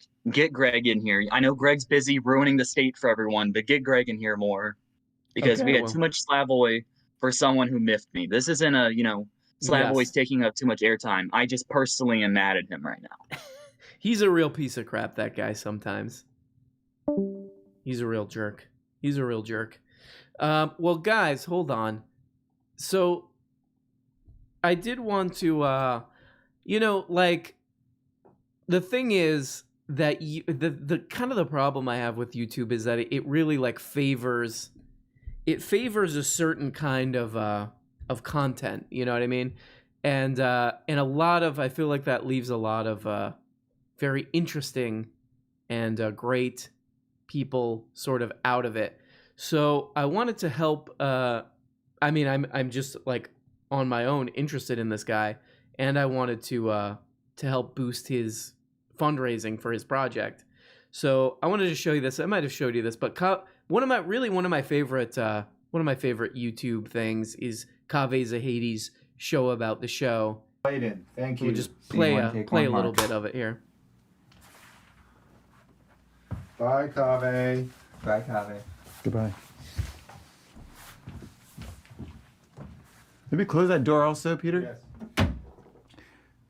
So after season 2, my wife and I were getting divorced, and you know, she got a lawyer, and she was trying to get me to give her a bunch of money, which I wanted to give her some, but I didn't want to give her so much that I couldn't live, which is what she was trying to get me to do. She's entitled to half your assets. And according to her, you have income from Brick TV that she's entitled to half of. That's true. Wait a minute, I don't actually have an income from Brick TV. They give me money to make a TV show, and I spend it on the show. There's no salary. There's just the budget for the show. In fact, I lose money because I end up spending more money than it costs to make the show. Oh, come on. You really want me to believe that you're making a TV show that you're not getting paid for? And that it's actually costing you money to make it? Yeah, that's what's happening. Why would anyone do that? It's called art. It doesn't matter what you call it. You still owe her half of what... So it's a very personal thing that he does here. And I actually talked to him, and I wanted to, for you guys, to play that interview now. And I love Kaveh. I think he's got a Kickstarter to get his show going. If you like it, if you think it's good and you want to see more of it. So, ladies and gentlemen, Kaveh Sahidi. All right. Well, I'll give you a little bit of a lead up, I guess, just so people, anybody who hasn't watched any of your stuff, knows who you are. You've made some of my favorite movies. Probably one of my you are one of my favorite filmmakers. And now you have two of my favorite things on the internet right now, The Show About the Show and 365 Stories I Want to Tell You Before We Both Die, which is a podcast that I listen to every day. And you just uploaded, what was it, 2 weeks ago, a new episode of The Show About the Show, right? Uh-huh. Awesome. So I'll put a link below for everybody to go watch that. But yeah, I thank you so much for doing this. I'm a massive fan. You're welcome. So I wanted to ask you, the new Show About the Show episode starts off with this really great scene. I mean, it's a real life scene, but the reenactment is a great scene where it's a divorce scene, basically. And I guess I wanted to ask you, is it hard to relive this stuff, or does it actually make these sort of difficult, horrible situations easier? No, it makes them easier. It's fun to reenact them. That's what I was thinking. It actually puts some distance on this sort of challenging stuff. Yeah, and you get to have your take on it, as the official version. Totally. I love there's a part where the lawyer, the female lawyer who's representing your ex-wife says, I mean, it's I think one of the funniest lines, where she says, if you're not making any money, or if you're not making a bunch of money off of this, why would anyone do that? Which sort of sums up a sort of a mindset a lot of people have about art. I wanted to ask you about that line, if you felt the same way about it. Yeah, I mean, that's why I put it in there, because it seemed like, got to the essence of something, of some fundamental difference in perspective. Oh, yeah, absolutely. There's another, this is sort of off topic, but I wanted to ask you this, because I've just been thinking about it since I heard it. You did an episode in your podcast, which your podcast is really cool, because most podcasts have sort of reached this formula of, they're really long and there are a couple people talking usually, but yours is like you're experimenting with the form, I feel like, where you're doing these shorter stories from your life. And there's one that I really liked where you were talking about this guy Raul Ruiz, right? The Chilean filmmaker. Mm-hmm. And it's sort of, you were talking about this idea that he sort of just was making as many movies as possible. Like if he had money to make one movie, he would make 2 movies with it. And I wanted to just get your take on this sort of just wanting to churn out as much work as possible. And I was also thinking, you were talking about sort of that you don't like taking compliments for your work. Do you think that this is part of it, that you just want to do as much as possible and move on from it? No, I mean, the thing that was interesting to me about Raul's approach is that, it seems like the quality, to me, it seems like quality usually suffers if you go fast. And, like I spend a lot of time on everything. And I think they're good because I've been able to spend the time to get them to be good. Whereas Raul was like not that invested in it being, perfect or as good as it could be. He was more invested in the experience of just making them and the fun of making them. And he had this really accurate insight, I think, which was that how good a film isn't proportionate to how much time you put into it. And some of the best films he had made had been the quickest films, and some of the worst films he had made had been the longest, that he had labored over for years. So there is some kind of weird magic that happens on a film set that you can't really control. And however much energy you put into it, you're never going to quite, it's like putting lipstick on a pig or whatever. So there is some just, to me that was very insightful and helpful. But I'm the opposite. I just am a complete totalizer, and I try to, I do every single permutation of every single cut before I pick one. Whereas a lot of people, they just, like, oh, this works. Why spend, 2 hours seeing if there isn't a slightly better shot? But I do. And I do it because I need to feel on just kind of like a moral level that I've done the best I could possibly do. And I think it has as much to say about my lack of self-worth, that I need it to be as good as it can be for me to feel okay about myself, as anything else. But it's a very different approach to what I do, and I'm certainly not trying to just move on. I'm not like him. I think is what I'm trying to say. Is it like you feel like you're trying to prove something to the people who might see it, and Ruiz was more just like, I'm hanging out with my friends, we're gonna have fun, we're gonna make a movie kind of thing? Yeah, like he wasn't trying to prove anything, and he was like, his diaries are remarkably humble. Like he's just not. I mean, mine are much more conceited or whatever. Like I'm constantly thinking like, where do I fit into the canon or to other artists? He wasn't like that at all, and it's very refreshing to see how modest he was. I wish I was more like him, but I'm not. There was actually, okay, this just came up, but there was actually, I saw this movie theater that used to exist near where I live, did this, they were showing movies from this guy, Sirio Santiago. Have you ever heard of him? No. He was a Filipino film director who made like over 100 movies. But they were all kind of like, what you would think of as bad movies. They had names like TNT Jackson and stuff. They were like really low budget action movies. But it was kind of, I always kind of liked him because it was the same kind of thing as you described with Raul Ruiz, is that he would just he would like immediately forget about the last movie and just move on to the next one. Anyway, that just popped into my head. I wanted to ask you about channeling, because I really don't know too much about channeling, but I was really interested in it from your last show about the show video. Can you tell us, maybe people who don't know too much about what channeling is, a sort of an intro into what that means? Yeah, sure. I mean, it just means that you are dictating, or you're being dictated to, and what you write down is coming from some other source, like it's what mediums do. But basically, you don't feel like what you're writing is yours. It's like someone else you just took it down, And my favorite book in the world, I mean, the book that's had the biggest impact on me is a book called A Course in Miracles, and it's a channeled book. And the woman who wrote it, says she heard a voice in her head, and it was saying stuff that she didn't even agree with. And she found that if she wrote down what it said, it would sort of leave her alone. But if she didn't, it would just keep saying it over and over again until she wrote it down. And she talks about she was just taking dictation, and she was in mid-sentence when the phone rang.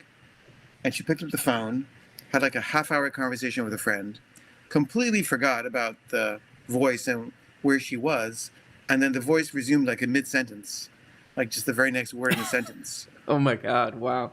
So she, was like, okay, so there's something going on here that is not me. And she really struggled with it. She thought she was maybe going crazy. She showed it to a colleague, and he said, this is really interesting. Maybe we should just we should let it happen and see, just allow it to happen. And it took her like years to channel this book. And then they published it, and, it's had a big impact on people. But so that's kind of the reason that I believe in channeling, is because of this book. And I would say that the tone of the author of the book doesn't seem human to me. Like I've never seen this tone in any book I've ever read in my life. It's like, it seems to have no ego. And it's a weird mix of complete authority and complete humility at the same time. Like, I've never seen this. Like usually if you have authority, you don't have humility, and vice versa. Mm-hmm. So I don't know how to explain it. It's like whoever is talking, like I trust that voice. So there's other channel material that I don't find quite as compelling or as persuasive, and it often seems like it's just somebody saying it was channeled, but they really wrote it, or maybe they have like a split personality or something. Like I don't know how to think about it. But at a certain point, I started doing like very large doses of mushrooms. Large, like heroic doses, what Terence McKenna prescribes as a heroic dose, and I'd done it a few times before, and nothing had happened. But then one day, suddenly a voice started speaking through me, and it wasn't my voice, certainly, and it wasn't my vocabulary. Like it was saying things that I would never say, and it was very religious, but it wasn't my religion, and it felt like I was channeling, and it was very dramatic, and I seem crazy. I mean, I think if anyone sees me doing that, they think that guy is insane. And it's not that different than the people on the street who are screaming. Like I seem like one of those guys, but in my experience, it was another voice, and it was not crazy. And I remember, like, for example, the voice, and I would be screaming because the voice was so powerful that it came out in a kind of with so much force that it was come out as an incredibly loud scream, even though it was gentle, weirdly. But like the voice said, "Holy Mother of God," and I remember thinking, like, Mother of God? Like, that's not even a concept that I have. Like, what does that mean? And is that the Virgin Mary? I mean, I never thought about the Virgin Mary much. I don't have a relationship to the Virgin Mary. I don't think about that. It's like, why did the words "Holy Mother of God" pour forth from my throat? I don't know, but I became interested in it. And so I started reading more channel material, and some of it is fantastic, and some of it is like terrible, and some of it is like kind of on the border of I'm not sure how channeled it is, and maybe it's partly channeled, but then the ego kind of gets in there too and sort of distorts it. I'm not sure how to think about it. It seems like there's filtering that happens, but I find it really interesting, and I do continue to read channeled works. That's really cool. I've heard you talk about the Course in Miracles a couple times. Would you recommend that just anybody read it? I mean, do you have any advice on like if somebody wanted to read that, because it seems to be so influential on you? It had such an impact on you. Well, when I read it, I started recommending it to all my friends, and almost all my friends did not like it. Like, I've had very few people who've been like, "Oh, wow, thank you. I really love that book." So it's not for everybody, for sure. And it's very, very difficult. Like it's very dense. And, I study philosophy, so I'm kind of used to really dense texts. But it is like a philosophy book. It's like, it's like reading Kant or something. Mm-hmm. Yeah. So some people just can't even read it, just on a very simple level, like what are the sentences saying? And then some people are just put off by it, for other reasons. But some people have liked it a lot. I mean, there are people who, devote their lives to it. And, I recommend it for sure, but it's not for everybody. It's okay if you don't like it. And one of the things I love about the Course is it says, there are many paths to God, and this is just one path, and it's not for everyone. And there's absolutely no necessity to read this book. This is only if you're drawn to this particular path. And, I apparently was. But, there are a lot of ways to go. And the Course itself is not, doesn't proselytize or insist on it being the only way or the true way. It is a way. So, yeah, I mean, check it out, I guess. I'm gonna ask like a little bit of an annoying question here, but do you feel like the kind of films that you make like leave room for chance, and accidents and stuff like that? Do you think that's a place for things to, quote unquote channel in? Yeah, I do. I mean, I do think that I don't believe in chance. I mean, I believe everything happens for a reason. So I believe in, that God is at work at every moment, giving us signs and, communicating with us, and that we're in a dialectical relationship to the world, to the universe, and we're putting out certain things, and the universe is responding, and there's kind of like a dance, and we're responsible for our role in that dance.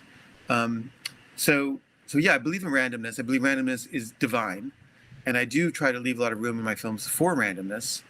And I think most art does that in different ways.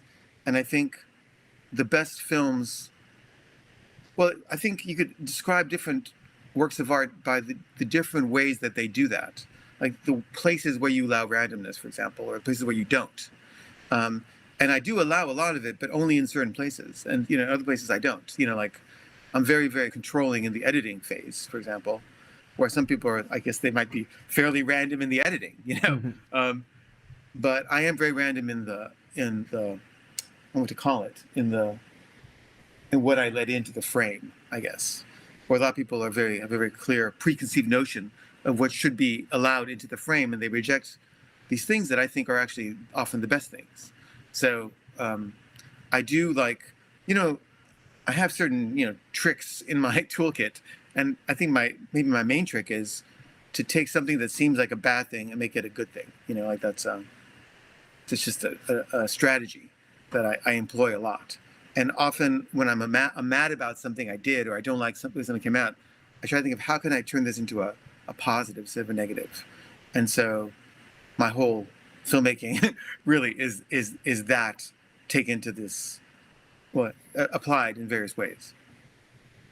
Yeah, the other thing I think a lot of people would, I don't know, characterize a lot of your films or the show about the show is trying to get at honesty or trying to be open about your own life.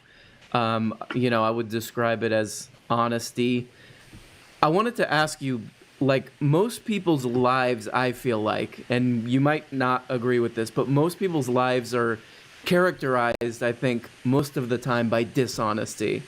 There was a book written like a decade ago called Bullshit Jobs by a guy named David Graeber, where basically he describes how what most people do most of their day at, a lot of these, white collar jobs is pretend like they're doing something and make it look like they're doing something. And that's almost like a path to success is lying, basically. What I wanted to ask you is because you seem to really want to be honest in your work. Do you feel like it's harder to be honest in a culture that seems to like rely on lying so much? Well, for sure. I did this weekend seminar retreat thing once. It was called Nexus.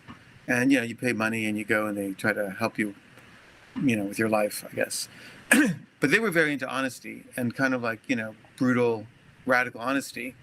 And, the first day you go there and you meet people and you're kind of like making small talk and you're having all these thoughts like, I like this guy, or, this guy's boring, whatever. But you don't say that. And then by the end of the weekend, it's amazing how much because there's like an agreement in the group that this is what we're trying to do, people just start getting really, really honest. And by then you're saying, when I first met you, I really didn't like you at all. And I still think that you're kind of annoying in this way, but, blah, blah, blah. And everyone's like, oh yeah, I didn't like you either. And, or really, thank you so much for telling me that I didn't know, it becomes this kind of okay thing to do. And it's kind of like really great and empowering and kind of like, very heady. And then you leave and you go into the world and you tell somebody, oh, you're really annoying me. And they're like shocked. And everyone's like, what are you fucking doing? Like you hurt their feelings. And, the consensus reality is so different that, I had this experience where I just like alienated these people, irrevocably, but I was just doing what I just learned to do in this group where it was accepted and acceptable. So I do think it makes it a lot easier if the people around you value that, and it makes it a lot harder if they don't, for sure. I love that. That's like, I'm so jealous that I wasn't at that that thing that sounds like so nice. I mean, it sounds nice to set it up like that. Like, look, we're just gonna say this stuff. It's not meant to hurt anybody's feelings. It's not gonna, and I think a big part of it too is like, oh no, I'm gonna get fired or whatever. All that is suspended. That just sounds like psychologically more healthy too. Like, people can be able to recognize things about themselves that they might not be able to see, and so on. Yeah, it was great. The problem with that place, they actually went out of business. It was basically a capitalist, another capitalist, scam to, get money from people. Right. And they were using this, pretty powerful and effective, good thing, just like Scientology, I'm sure, has really good things about it. But at the end of the day, some people are getting rich off of others, and it was a fraught thing. But it was also, totally fascinating. I mean, I'm saying you missed something maybe, but, a lot of people would, a lot of couples would break up that weekend, and they would try to get you these kind of irrevocable things decisions that you couldn't go back on. Like I was seeing this woman at the time, and they had me call her up on the phone and just break up with her because, it was determined that this wasn't a healthy relationship for me. And, I didn't want to do that, but I kind of did it under the peer pressure of it. And, and buying into the philosophy of it. And, I've regretted that at times, but also been grateful for it at times, but, they definitely pushed hard, and everybody wasn't happy about it. It sounds kind of intense, but I would still be into it. I'm glad you said you were talking about capitalism, because I don't know, for the past half a decade, they've been doing these polls that millennials have an unfavorable view of capitalism, and it feels like more and more people are starting to question capitalism. What's your feelings about capitalism and wanting to change it and so on? Well, I have a knee-jerk hatred of it. I certainly see everything that's wrong with it.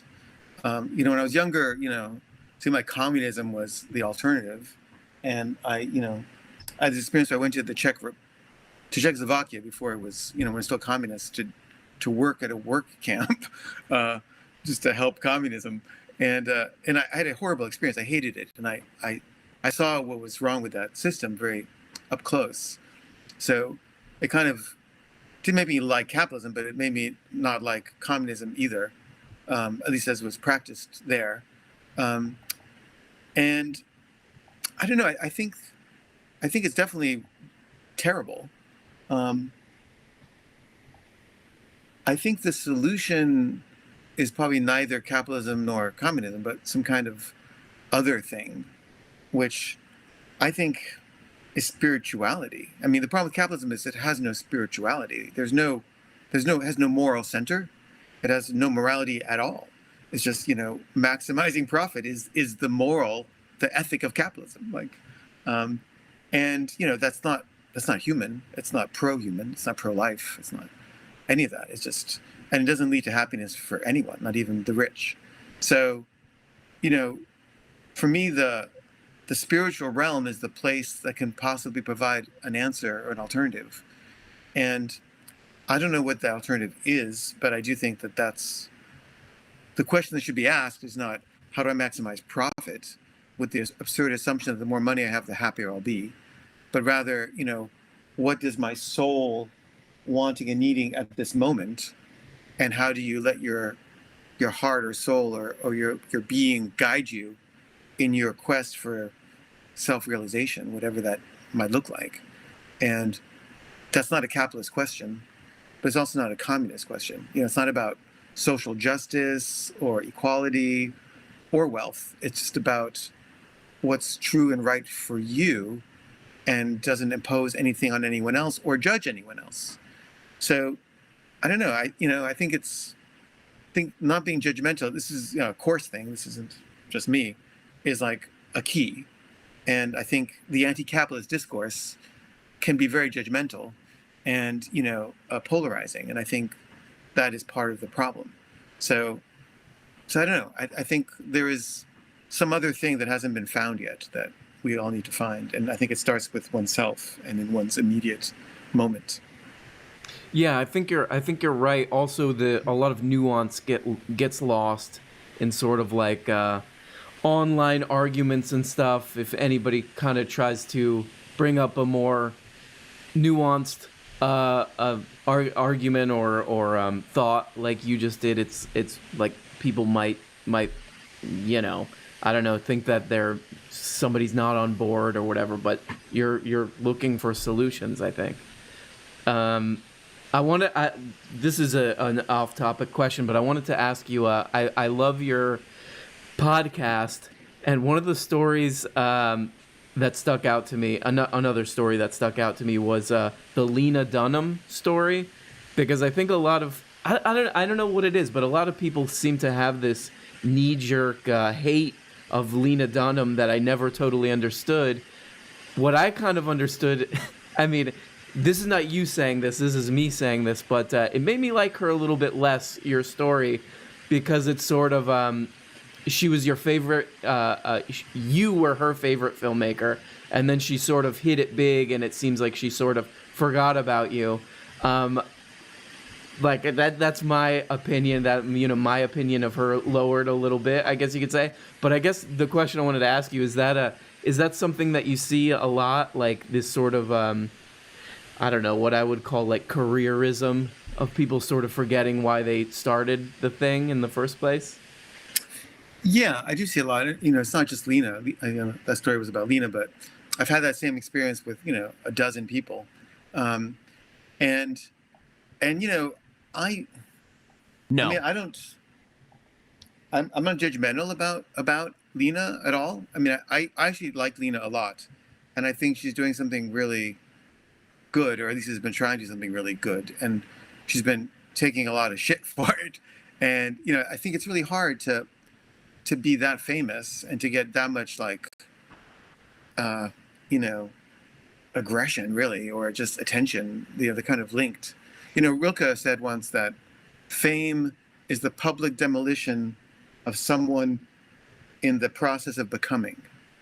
And, she was so young. She was just starting out to find her voice. And she got so famous. And, this crazy kind of absurd grandiosity uplift from society. And then this absurd tearing down that was, commensurate with the absurdness of the pushing up. Mm-hmm. But none of that was her fault. She was just as good as she was, trying her best, And I think people change. I mean, my favorite filmmaker, 5 years ago is probably not my favorite filmmaker right now. So, I don't even blame her for moving on. But I do think that, what happens is, everyone is climbing, including me. We're all, this society is so hierarchical. And we all sense that we're not high enough on the ladder or the totem pole. And we all want to go higher. And, I remember when I read years ago, it's been a while now, but Steven Spielberg was really mad that he never won an Oscar. And I was just like, really? You're mad that you won an Oscar? You're so fucking rich. You've made more money than any filmmaker ever. Why are you so obsessed about an Oscar? But he was, because, he wanted more. And, I've seen this a lot with people, and with myself, however much I get, then I just want the next thing, So I totally understand that Lena would sort of see me as somebody, I guess, above her, that she could maybe benefit from or get something from or move upwards towards. And then at a certain point, I was someone who was below her. And then there's other people who were above her, and however society or her own psyche is defining that.